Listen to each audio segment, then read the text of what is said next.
전에 나와서 하나님 앞에 예배하는 귀한 성도들이 있음을 감사드리며 무엇보다 하나님을 예배하고 경배하는 이 자리를 허락하신 우리 구주 예수 그리스도를 감사드립니다. 이 땅에 오셔서 우리를 위해 십자가에 달려 돌아가시고 또 죄와 사망을 이기시고 부활하신 예수님을 바라보면서 우리가 아무리 죽음과 같은 고비를 넘긴다 할지라도 우리의 영이 소생하고 날마다 하나님의 은혜 가운데 부활할 줄로 믿습니다. 하나님 이 시간 아픈 자를 회복시켜 주시고 힘들어서 병석에 있는 자가 일어나게 하여 주시며 마음이 공고한 자들이 하나님의 위로를 받고 돌아가는 귀한 시간이 되게 하여 주시옵소서. 우리 예수님의 사랑을 다시 한번 체험하는 시간이 되게 하여 주시고 나를 위해 오신 예수님을 기뻐하는 시간 되게 하여 주시옵소서. 딴 마음이나 딴 생각 품고 가지 않게 하여 주시고 피곤하고 고날지라도 졸지 않고 자지 않게 하나님께서 지켜주시고 하나님 이 말씀이 우리의 심령에 들어와서 우리도 복음 전하는 자로 살아갈 수 있도록 인도하여 주시옵소서. 예수님 이름으로 기도하옵나이다. 계속해서 우리가 성탄절 시리즈 예수 그리스도에 대해서 전하도록 하겠습니다. 먼저 말씀 제목을 읽어보겠습니다. 조금 소리 키워주세요. 제 목소리가 안 좋잖아요. 네, 시작. 세상에 빛으로 오신 예수님. 지난주에 그 우물가의 여인, 수가성의 여인을 만난 그 사건을 통해서 예수님과의 대화를 통해 우리가 어떻게 하나님 앞에 예배드리고 경배해야 되는지를 배웠습니다. 근데 요한은 요한복음서에 어떤 만남을 통해서 예수 그리스도의 정체성을 많이 드러내요. 근데 오늘은 몇 장을 건너뛰어서 9장으로 가서 오늘 본문을 35절부터 읽었지만 사실은 1절부터입니다. 1절부터 마지막 장까지 43장이 마지막 절인데 마지막 절까지 9장 전체가 우리의 본문이에요. 다 읽을 수가 없어서 맨 마지막 하이라이트 부분만 읽었습니다. 그런데 9장에서는 어떤 주인공이 등장해요. 오늘 제목은 세상의 빛으로 오신 예수님인데 전혀 반대의 암흑 속에 사는 한 청년이 나와요. 나이가 장성했다고 하는데 아마도 청년일 거라고 저는 생각해서 이 사람을 내가 소경으로 부를까 이러다가 어감이 제가 좋지 않아가지고 안타까운 마음이 들어서 소경으로 부르지 말자, 청년으로 부르자 해서 제가 청년으로 부르면 이 주인공입니다. 왜냐하면 바디메오처럼 이름이 나와 있지 않아요. 그래서 우리는 소경보다는 청년으로 제가 부르기로 했어요. 예. 그런데 이 사람은 날 때부터 소경이에요. 보통 그 시각장애인들은요, 제가 어떤 의사의 말을 들으니까 후천성이 70%래요. 후천적인 게. 그러니까 살다가 어떤 병으로 인해서 아프고 열로 인해서 아프고 갑자기 시신경을 잃어서 못 보게 되고 이렇게 천천히 잃는 분들이 훨씬 더 많다는 거예요. 날 때부터 소경된 자는 거의 없다는 것이죠. 그런데 오늘 이 날 때부터 소경된 자, 완전히 육신적으로는 어둠 가운데 살던 자입니다. 그리고 초반에는 영적으로도 완전히 어둠 가운데 있어요. 예수가 누구인지 그분을 몰라요. 그분의 정체성을 모르고 그분이 치유하러 다닌다는 얘기 전때 어디서 살았는지 모르겠는데 소문 자체도 들어본 적이 없는 그런 사람입니다. 그런데 이 소경을 오늘 예수님은 9장에서 파격적으로 아주 낫고 나서 예수님은 다시 만나지 않거든요. 근데 파격적으로 초반에 소경일 때 만나고 그 다음에 끝부분에 가서 소경이 다 낫고 났는데도 일부러 찾아가서 개인적으로 만나 주시거든요. 이게 너무 감사하고 은혜가 돼요. 근데 그 중간에 아주 소경하고 반대되는 영적인 사람들이 나오는데 바리새인들입니다. 여러분 제 말씀 잘 들립니까? 네, 잘 들려요. 저만 답답하군요. 그래서 바리새인이에요. 그 바리새인은 완전 소경하고 믿음의 반응이 다릅니다. 그래서 오늘은 제가 3개로 나누어서 말씀을 전할 텐데 소경인 청년을 만난 예수님, 바리새인들이 여기저기 신문하고 다녀요. 이 사건을 통해서. 이 소경이 낫고 나니까 여기저기 신문하고 다니거든요. 그런 바리새인과의 그 행동들. 그 다음에 이미 낫고 났는데 또다시 와서 만나주신 그 청년을 만나주신 예수님. 이 세 부분을 보면서 우리가 예수님은 우리에게 어떤 빛이 되시는지 이 땅에 빛으로 오신 예수님의 정체성이 우리에게 오신다면 어떤 일이 일어나는지 은혜를 받고자 합니다. 첫 번째 우리 보겠습니다. 세상에 빛으로 오신 예수님 1번 시작. 예수님은 정죄받은 자에게 하나님의 영광을 나타냅니다. 유대인들은요, 날 때부터 선천적인 어떤 질병이 있으면은요, 그들은 왜 그렇게 생각했는지 모르겠는데, 가끔 제가 유대인의 정체성을 읽을 때마다 놀라울 때 따름이에요. 왜냐하면 영혼은 우리에게만 있다. 하나님은 우리 민족만의 하나님이다. 이렇게 교만할 수가 있나? 이렇게 생각하는데요.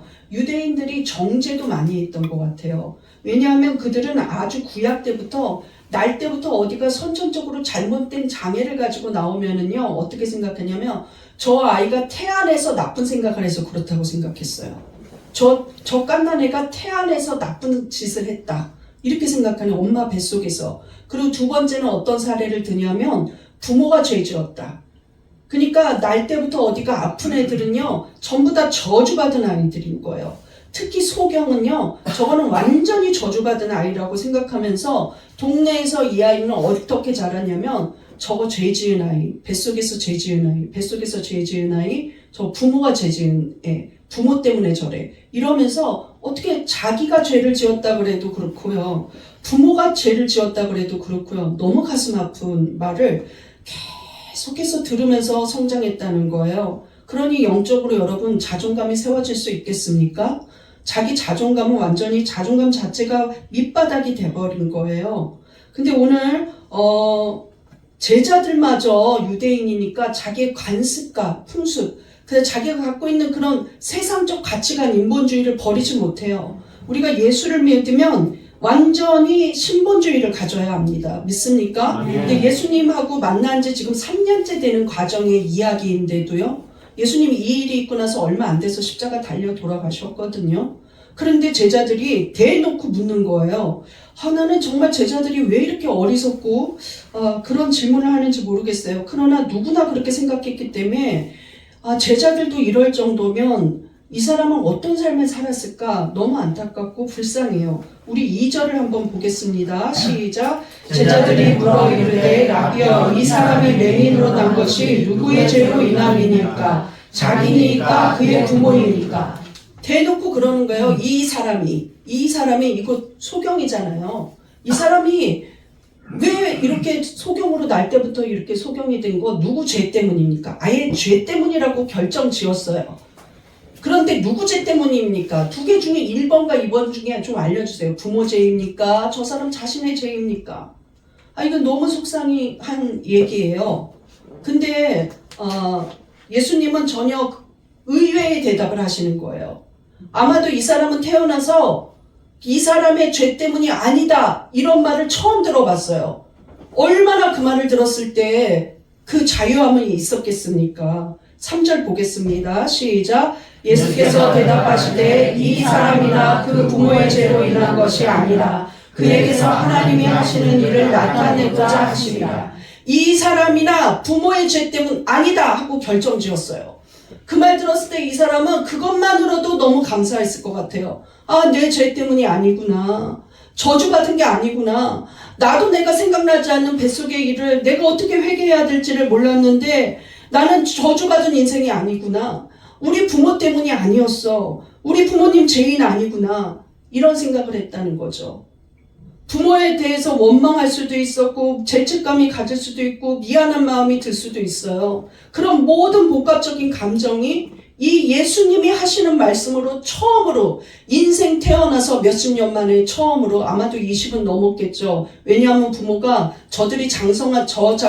내 아들이 장성하지 않았습니까? 이렇게 말했어요. 성인이 된 이 남자가 처음으로 그 말을 들은 거예요. 그런데 그 다음의 말이 더 은혜스럽습니다. 우리 빨간 글씨 읽어보겠습니다. 시작. 하나님이 하시는 일을 나타내고자 하심이라. 나타내고자. 하나님이 하는 일을 나타내고자. 그런데 옛날 개역 한글에는요. 하나님의 영광을 위해서 이렇게 말하고 있어요.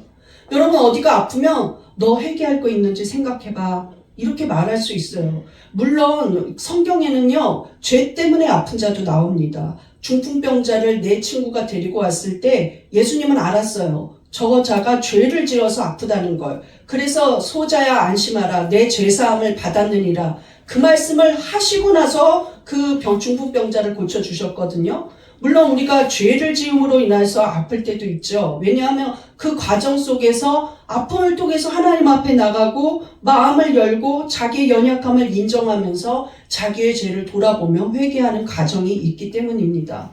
저도 아플 때 가끔 내가 몰랐던 회개가 나와요. 그러나 이 자는 절대로 그래서 아픈 게 아니라는 것이죠.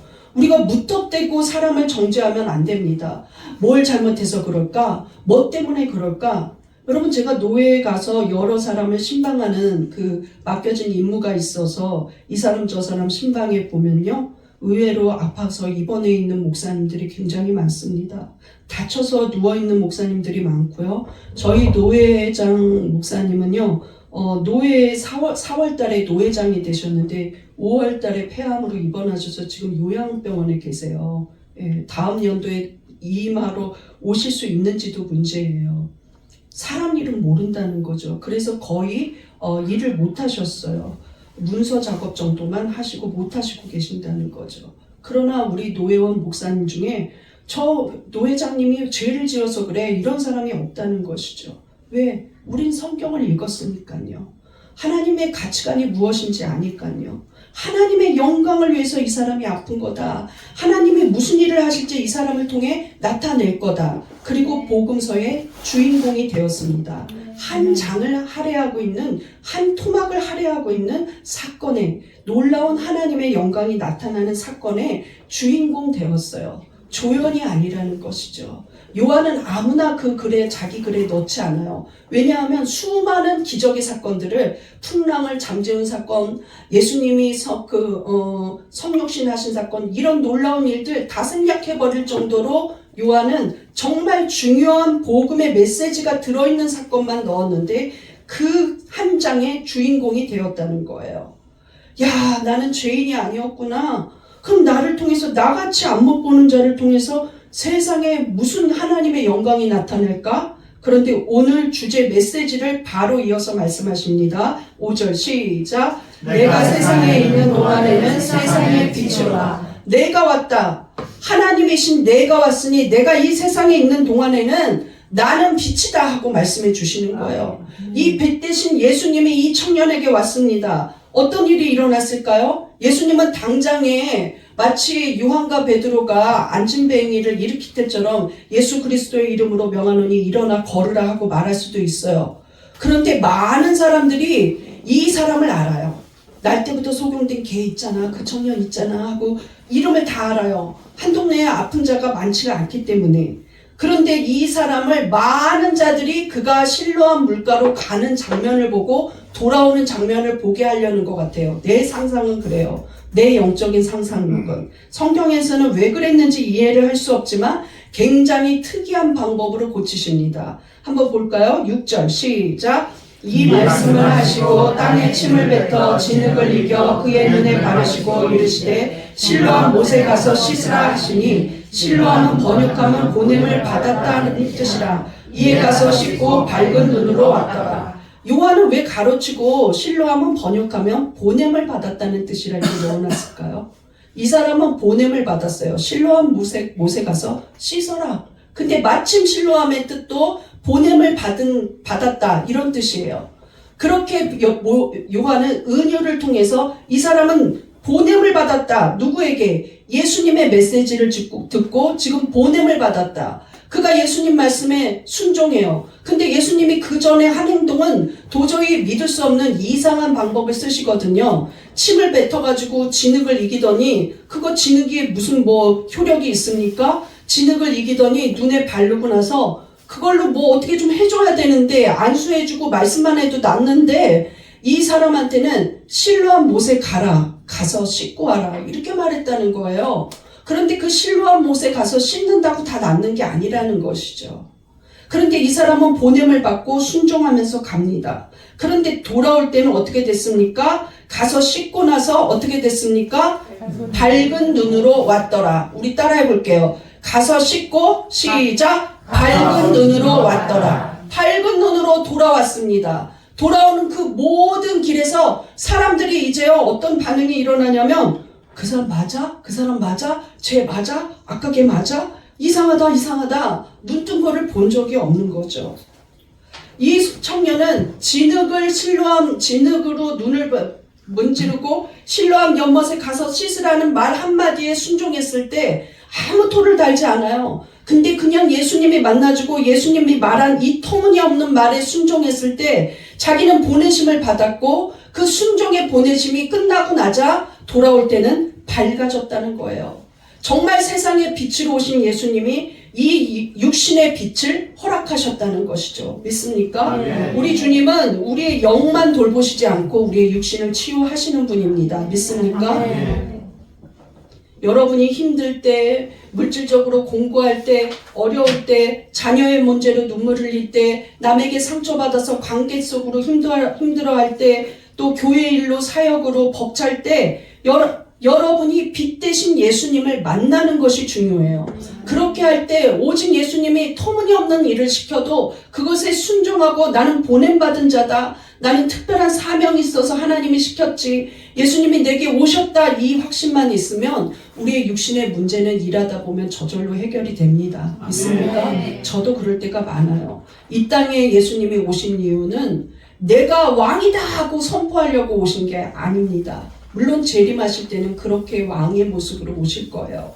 그러나 예수님 초림 때 성육신 하셔서 우리에게 오실 때는 우리의 무거운 짐을 짊어지고 우리의 아픔을 치유하시려고 이 땅에 오셨어요. 세상의 빛으로 오셨다는 것이죠. 이 청년은 처음으로 빛을 보았습니다. 믿습니까? 그런데 이것이 예수님 말한 육적인 치유만으로 하나님 영광이 드러낸 게 아니라 마지막 크라이막스 때는 이 청년이 결론적으로 보면 정말 하나님을 영광 돌리고 경배하는 자가 돼요. 우리 한번 고백해 보겠습니다. 나에게 어둠은 떠나갔습니다. 나에게 어둠은 떠나갔습니다. 예수님이 나의 빛이십니다. 예수님이 나의 빛이십니다. 지금은 어려워도 나를 통하여 하나님이 일하십니다. 하나님이 일하십니다. 믿습니까? 지금은 어렵고 비방당하고 너는 왜 그래? 너는 못났어? 너는 왜 그렇게 맨날 아프니? 너는 왜 그렇게 가난하니? 하나님이 네 기도는 왜 안 들어주시니? 이런 소리를 들을지도 모르고 자기 자신이 마귀한테 속아서 자기 자신한테 나는 왜 이래? 나는 왜 약해? 내 기도는 왜 안 들어줘? 이럴지 몰라도 예수님 만나는 날 예수님은 우리를 그렇게 생각하지 않아요. 다들 비방하고 넌 죄인이야, 네 부모도 죄인이야 이렇게 그 가정을 완전히 몰살시키는 완전히 비방하는 정죄에 놓게 해도 예수님은 그를 그렇게 생각하지 않았어요. 그 한 청년이 너무나 귀해서 그를 통해 하나님 영광이 나타나기를 예수님은 선포했다는 것이죠. 너 때문이 아니라고 말하고 있어요. 네 부모 때문이 아니라고 말하고 있어요. 그러므로 여러분 예수님 안에 있으면 우리가 예수 안에서 자유를 누리시기를 바랍니다. 어둠은 떠나갔습니다. 믿습니까? 두 번째 세상의 빛으로 오신 예수님 2번 시작. 예수님은 소망 없는 인생에게 하나님을 증언하게 합니다. 여러분 여기에서 두 번째 그 단락에서 우리는 아주 대조적인 믿음의 반응을 하는 두 경우를 볼 거예요. 바리새인과 이 청년입니다. 근데 이제 눈이 밝아서 돌아오니까 동네 사람들이 격렬하게 반응하는 거예요. 그러니까 눈이 어두울 때만 보고 눈이 뜬 거를 보니까 잘 못 알아봐요. 우리가 원래요 마스크 꼈을 때 보니까요 눈만 봐도 누군지 아는데 눈을 가리면 누군지 모르겠더라고요. 코와 입은 잘 우리가 안 보면서 하나 봐요. 예. 근데요, 이 청년을 보면서 걔가 맞아, 안 맞아, 이웃 사람들끼리 맞다, 아니다, 이렇게 성경은 말했다고 말하고 있어요. 그런데 이 청년이 뭐 하면서 살았을까요? 부모도 이 청년을 어떻게 도와줄 수 있는 형편이 못 됐던 것 같아요. 왜냐하면 모두가 유대인 사회에서 저 죄인의 가족 이렇게 했기 때문에 뭔가 나타낼 만한 일자리가 없었던 거예요. 그리고 이 청년은 거린으로 구걸하면서 살았습니다. 8절 보겠습니다. 시작. 이웃 사람들과 전에 그가 거린인 것을 보았던 사람들이 이르되 이는 앉아서 구걸하던 자가 아니냐. 그냥 앉아서 구걸하고 있었어요. 눈이 안 보이니 지금도 그 눈 안 보이면 취업 자리 얻기 힘든데 얼마나 힘들겠습니까? 그런데 사람들이 맞아 하는 경우에 사람들이 물어봐요. 어떻게 이렇게 나왔어? 어떻게 눈이 떠졌어? 이해할 수 없는 거죠. 그런데 이 청년은요, 아직 예수님에 대한 소문조차도 못 들은 것 같아요. 도대체 어느 총구석에서 사는지 모르겠지만 예수님의 소문은 이미 유대 땅 전체에 났거든요. 예루살렘까지도. 그런데 이 청년이 이렇게 말해요. 예수라 하는 그가, 그러니까 아직도 이 청년은 낫기는 했지만요, 예수라 하는 어떤 분, 이런 생각이에요. 예수라 하는 그가 실로암 못에 가서 씻으라 했더니 나는 보게 되었다. 씻었더니 보게 되었다. 이렇게 정직하게 말합니다. 그런데 이제 이 사건이 소문이 나니까 누가 가장 싫어하냐면 예수님을 싫어하던 바리새인들이 가장 싫어하는 거예요.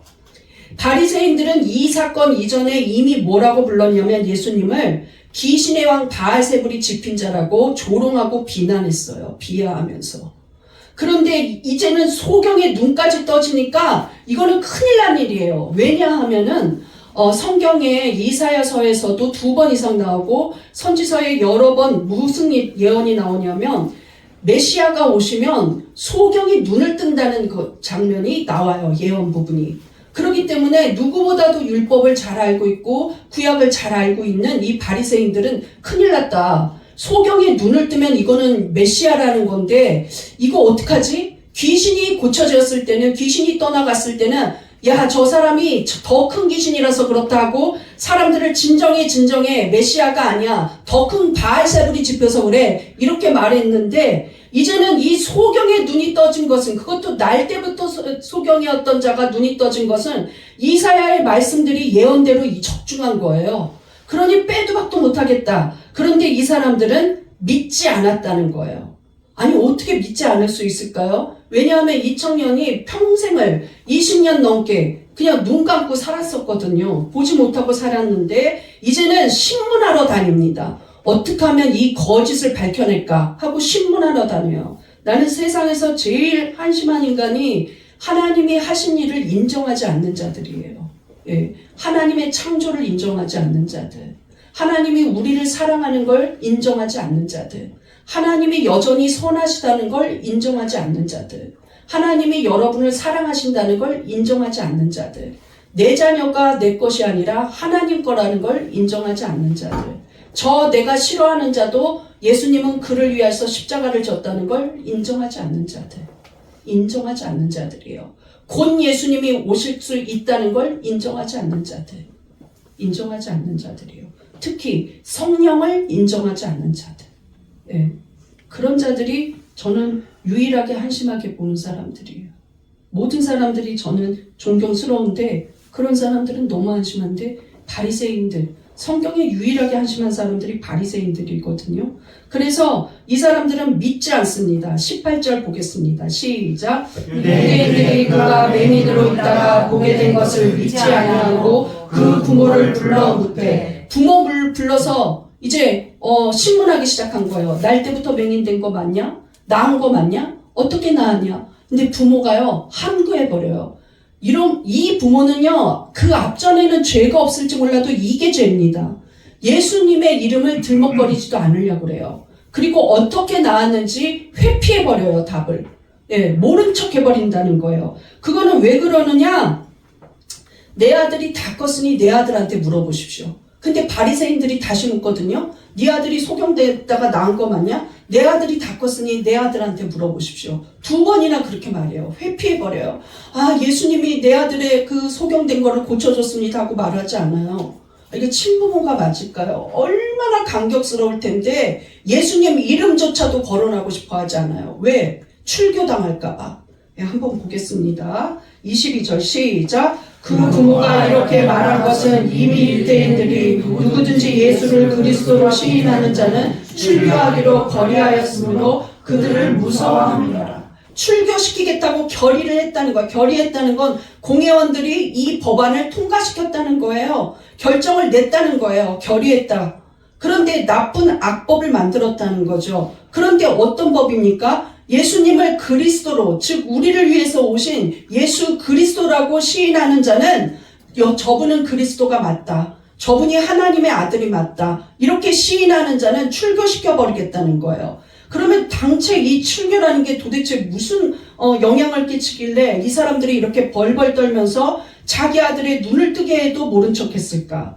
이 출교라는 단어 아포시나고스는요, 두 가지의 합성어예요. 단어가 뭐뭐로부터 하는 아포라는 전치사가 앞에 오고요, 뒤에 회당이라는 시나고게가 같이 온 단어예요. 그래서 아포시나고스예요. 즉 원래대로 하면 직역을 하면요, 회당으로부터 추방시키겠다는 거예요. 회당에 못 들어온다는 거예요. 근데 유대인의 정체성은 어디서 나오냐? 회당입니다. 지금도 유대인들은 회당이 중요해요. 회당이 그들의 정체성이에요. 그래서 곧 이 말은 무슨 말이냐면 유대인 사회에서, 유대 공동체에서 너는 완전히 추방시키겠다는 거예요. 그런데 이렇게 추방되면은요, 모든 것으로부터 단절됩니다. 물건을 살 수도 없고요, 물건을 팔 수도 없어요. 종교 생활을 나가서 할 수가 없어요. 이 출교당한 자는요, 장례도 치를 수 없어요. 그래서 스데반은 출교당한 뒤에 장례를 못 치르고 스데반을 쳐서 돌로 친 다음에 그냥 돌이 쌓이니까 그게 무덤이 돼버렸습니다. 출교당하면요, 장례 하나도 내 아버지가 돌아가셨습니다, 내 어머니가 돌아가셨습니다 할 수가 없다는 거예요. 완전히 이 바리새인들은 어둠 가운데 있는 자라는 거예요. 눈은 떴지만 영적으로는 자기 곁에 있는 예수님, 그 기적을 일으키는 예수님, 우리를 사랑하시는 그 치유를 허락하시는 예수님, 가는 곳마다 힘든 자, 어려운 자, 핍박당하는 자를 만나주시고 소외받고 버림받는 자, 아무도 모르는 자를 만나주시는 그 예수님을 보면서도 그들은 인정할 수가 없었던 거예요. 그들이 바로 어둠에 있는 자들입니다. 예수님을 예수님으로 인정하지 않는 거, 정말 예수를 그리스도로 받아들이지 않는 거, 그게 어둠 가운데 있는 자들이에요. 믿습니까? 네. 그래서 이제 그들이 뭐라 그러냐면, 그들이 이제 욕을 합니다. 바리새인들이 욕을 해요. 욕하면서 무슨 욕을 했는지 모르겠지만 아주 저주하며 욕했을 거예요. 이 청년을 찾아와서 묻거든요. 부모가 대답을 안 하니까 청년을 찾아가요. 이런 데만 열심인 거예요. 청년 찾아가서 뭐라 그러면 너 진짜 눈 뜬 거 맞냐? 너 어렸을 때부터 소경이었던 거 맞냐? 너를 고친 자가 예수 맞냐? 이렇게 말하는 거예요. 그런데 이 청년은 맞다고 해요. 너는 그를 어떻게 생각하느냐고 물었을 때 이 청년은 당당히 말해요. 나는 그분을 선지자로 알고 있습니다. 나는 그분이 선지자라고 생각합니다. 이 청년은 예수님이 하나님의 아들이라는 것까지는 아직 못 갔어요. 그러나 분명히 눈을 떴다는 이것만으로도, 나를 위해서 행한 그 일만으로도 나는 그분은 반드시 선지자라고 생각한다는 거예요. 그렇게 당당히 출교의 희생을 감수하고 당당히 말합니다. 그러면서 왜 이렇게 나한테 꼬치꼬치 묻습니까? 당신들도, 바리새인 당신들도 이제는 예수 믿기로 했습니까? 예수님 제자 되려고 합니까? 그랬더니 승질나서 욕하는 거예요. 28절 보겠습니다. 시작. 그들이 욕하여 이르되 너는 그의 제자이나 우리는 모세의 제자라. 하나님이 모세에게는 말씀하신 줄을 우리가 알거니와 이 사람은 어디서 왔는지 알지 못하노라. 벌써 이들은 딱 보니까 너는 그의 제자가 되겠구나 하고, 이 청년이 예수님의 제자다운 모습을 갖고 당당하게 얘기했다는 거예요. 나는 예수님이 선지자라고 생각합니다. 이러면서 말했다는 거예요. 그런데 이 사람들은 그렇게 집착하고 있는 율법, 모세의 제자라고 말하고 있는 것이죠. 아직도 율법으로 구원을 받는다고 생각하고 있어요. 예수님이 우리 곁에 오셨어도 어디서 왔는지 모르겠다는 거예요. 그러니 어둠에 갇힌 사람들입니다. 그들은 높은 명예를 갖고 있었고 높은 신분을 갖고 있고 누구보다 율법을 알고 있었지만 완전히 영적으로는 어둠 속에 있는 자였어요. 왜? 예수를 사랑하지 않으니까요. 예수를 인정하지 않으니까요. 예수를 믿지 않으니까요. 오히려 욕하고 모욕하고 그 다음에 나중에 십자가에 못 박힐 땐 거짓말까지 하면서 재판에 넘겼습니다. 그런데 이 청년은 영적으로는 지금 선지자라고 말할 정도로 영적 분별이 생겼어요. 그리고 그는 이렇게 말해요. 어디서 왔는지 모른다고요? 왜 어디서 왔는지 모릅니까? 나는 알겠는데. 난 한 번만 겪었어도 알겠습니다. 어디서 왔다고 말했을까요? 하나님께로부터 왔다고 말했습니다. 33절 시작. 이 사람이 하나님께로부터 오지 아니하였으면 아무 일도 할 수 없으리이다. 이분이 하나님께로부터 온 게 아니면 어떻게 이런 일을 합니까? 내 눈이 어떻게 떠집니까? 어디서 왔는지 왜 모릅니까? 나는 평생을 눈 감고 살고 나는 평생을 볼품없는 거린으로 살았어도 알겠습니다. 그분은 하나님께로부터 온 자입니다. 당당하게 말했다는 거예요. 믿습니까? 아멘. 이게 빛으로 오신 예수님을 믿는 제자입니다. 믿습니까? 아멘. 그런데 이 청년은요, 그 다음 절에 보면 쫓겨났어요. 쫓겨났다는 건 출교당해 버렸다는 것이죠. 출교당할 거를 알면서도 얘기했어요.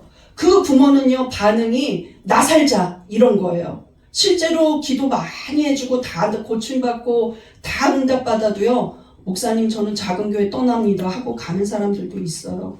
근데 그게 믿어지지 않지만 많이 있습니다. 어려울 때는 불러서 기도해달라고 매달렸다가 어려움이 풀리면 그냥 떠나요. 예, 그 매몰차게 떠나요. 근데 나는 그 부모를 보는 예수님의 마음을 내가 목회자니까 알겠더라고요. 야, 저렇게 그것도 배신이거든요. 모릅니다. 왜 모릅니까? 거짓말이잖아요. 예수님이 하셨습니다. 내 아들 고쳐주셨습니다.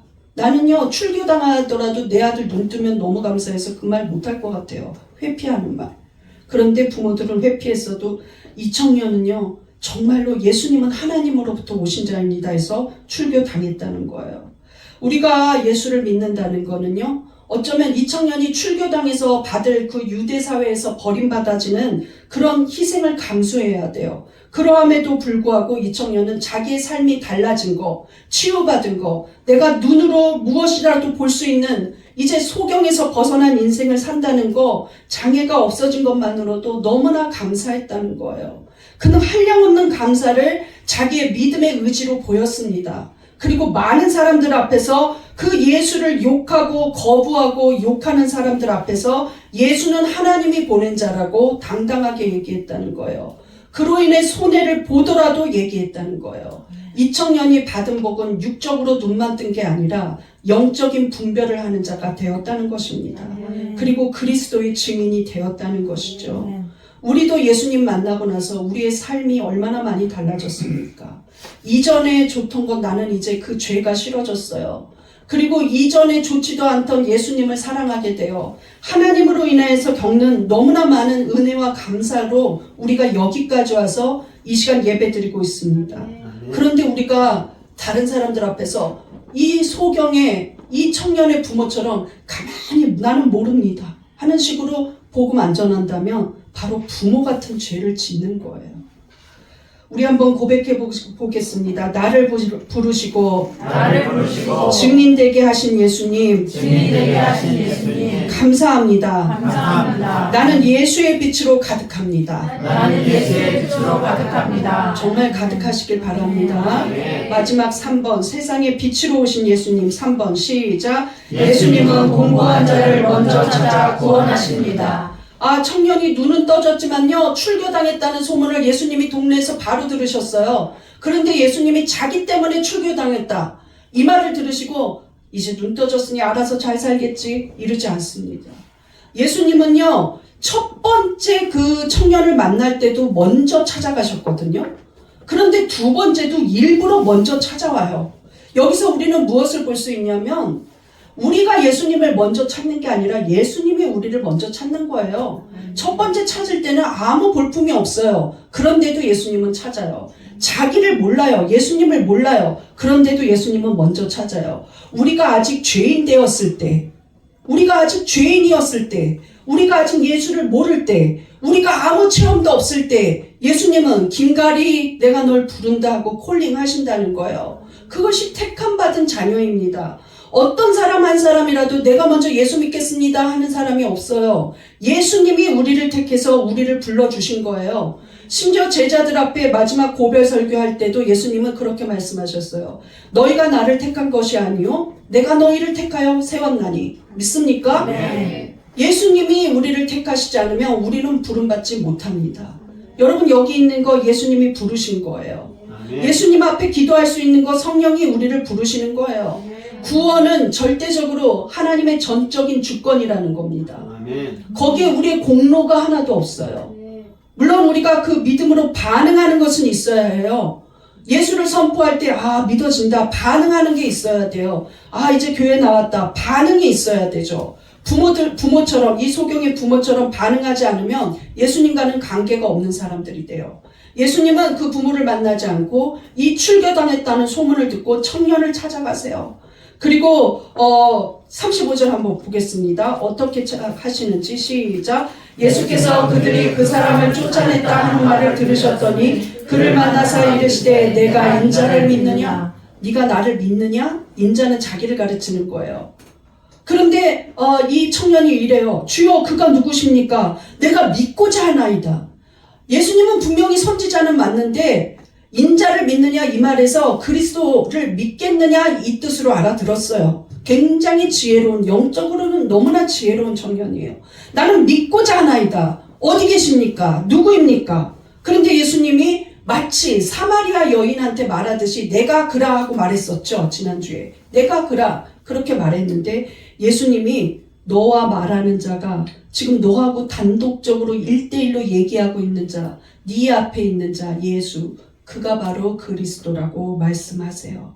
이 청년이 바로 즉각적으로 반응합니다. 주여 내가 믿습니다. 그리고 이 청년이 어떻게 했을까요? 너무 감격스러운 부분을 보겠습니다. 37절 시작. 예수께서 이르시되 내가 그를 보았거니와 지금 너와 말하는 자가 그이니라. 이르되 주여 내가 믿나이다 하고 절하는 자. 내가 믿습니다 하고 수가성의 여인은 예배에 대해서 얘기했는데 이 청년은 그냥 예배에 대해서 말할 필요 없어요. 그냥 주께 경배하고 절했다는 거죠. 무릎 꿇고 절했다는 거예요. 동방박사가 예수님이 그리스도라는 걸 알고 무릎 꿇고 경배했던 것처럼 무릎 꿇고 경배했다는 거예요. 예배했다는 거예요. 자기의 마음으로. 자기의 영으로 예배하고 육신으로 예배했다는 거예요. 이분이 예수님 맞기 때문에, 이분이 그리스도이기 때문에 나는 이제 주를 믿겠습니다 하고 결단했다는 거죠. 한번 출교하면 다시 들어갈 수 없습니다. 그래도 이 청년은 자기의 육의 눈을 뜨게 해주시고 자기에게 다시 찾아와셔서 내가 바로 그리스도라고 말씀하신 그 예수를 안 믿을 수 없었습니다. 여러분 생각해 보십시오. 우리에게 아무리 아픈 일이 일어나고 우리가 아무리 재산이 없고 우리가 아무리 슬픔을 당해도 우리는 안 믿을 수 없습니다. 믿습니까? 네. 우리 고백해 보겠습니다. 주여, 주여 내가 믿나이다. 내가 믿나이다. 어떤 손해가 올지라도 나는 안 믿을 수 없어요. 이른 아침에 일어나야 되고 또 뭐 주일날 와갖고 이쁜 옷 입고 오느냐고 또 그냥 헌신해야 되고 특성도 해야 되고 여러 가지 일들이 있지만 안 믿을 수 없어요. 믿습니까? 네. 우리는 고백할 수밖에 없는 거예요. 다시 한번 고백해 보겠습니다. 주여 내가 믿나이다. 주여 내가 믿나이다. 어떠한 상황에서도 시작. 주여 내가 믿나이다. 주여 내가 믿나이다. 여러분 주여 내가 믿는다고 고백할 수 있기를 바랍니다. 믿습니까? 그런데 예수님이 마지막 장의 클라이막스로 이 9장을 이런 선포로 끝내십니다. 한번 39절 보겠습니다. 시작. 예수께서 이르시되 내가 심판하러 이 세상에 왔으니 보지 못하는 자들은 보게 하고 보는 자들은 맹인이 되게 하려 함이라. 보지 못하는 자들은 보게 해주겠다는 거예요. 그런데 저 보면서도 안 믿는 자들은 영적으로 완전히 어둡게 영적 맹인이 되게 내버려 두겠다는 거예요.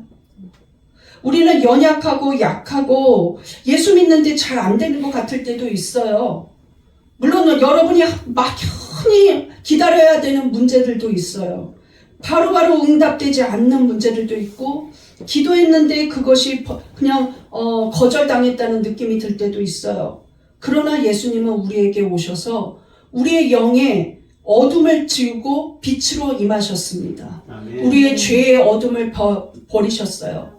그리고 우리의 막막했던 삶에 예수로 인한 나는 예수의 제자다. 나는 그리스도인이라는 정체성을 주셨어요. 아멘. 너는 하나님의 사랑받는 자녀라는 정체성을 주셨어요.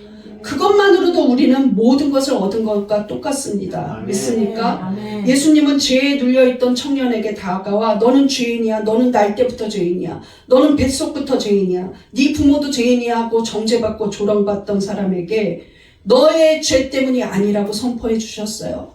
이제 우리는 예수 그리스도만 믿으면 죄에서 자유함을 얻습니다. 믿습니까? 네. 그 십자가가 나를 구원하셨어요. 믿습니까? 네. 그리고 우리는 죽어있고 무덤에 있는 예수님을 믿지 않고 부활하여 살아계신 예수님을 믿습니다.